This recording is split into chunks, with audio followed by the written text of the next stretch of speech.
If there is a silver lining to Russia's invasion of Ukraine, maybe this is it. It's speeding up the world's transition to cleaner power.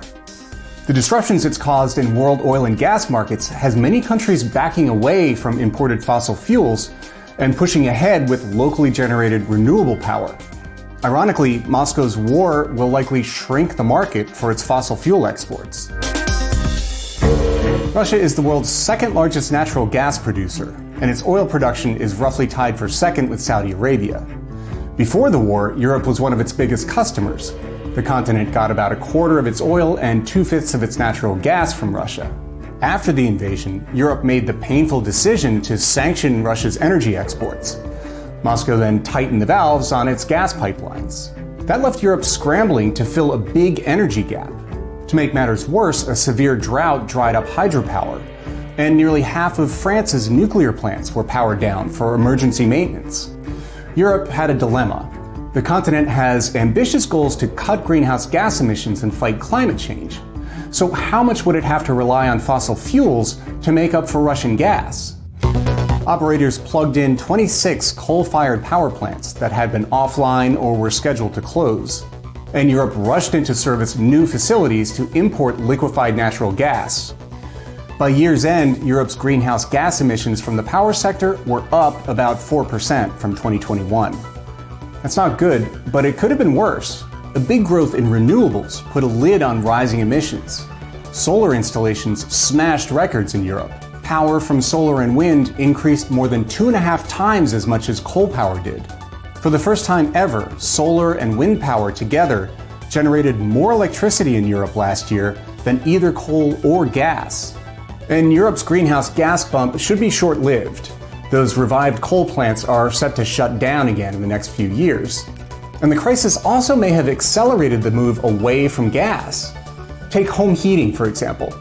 Record numbers of European homeowners ditched gas furnaces for electric heat pumps.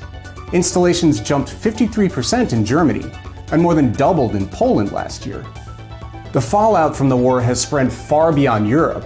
High oil and gas prices have put energy security back at the top of national agendas.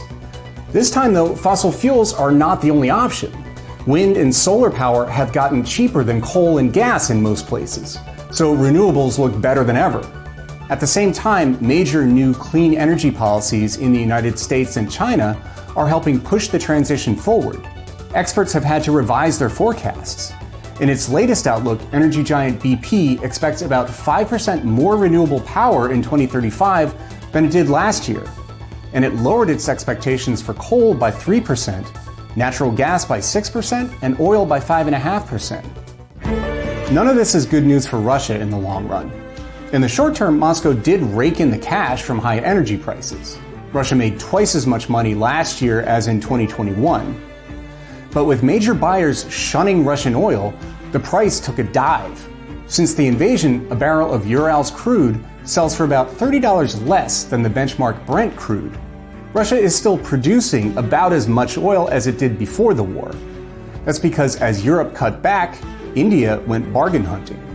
The country went from rarely buying Russian oil to one of Moscow's biggest customers, on a par with China. But the $30 per barrel discount means Russia is making less money from oil. And with gas deliveries way down, the finance ministry says energy revenues are about half what they were last year. In the coming years, the market for Russian oil and gas is set to shrink. BP lowered the amount of oil and gas that Europe, China, and India together will need in 2050 by about 10% compared to last year's forecast. Whatever happens on the battlefield, Russia's energy industry is taking a hit.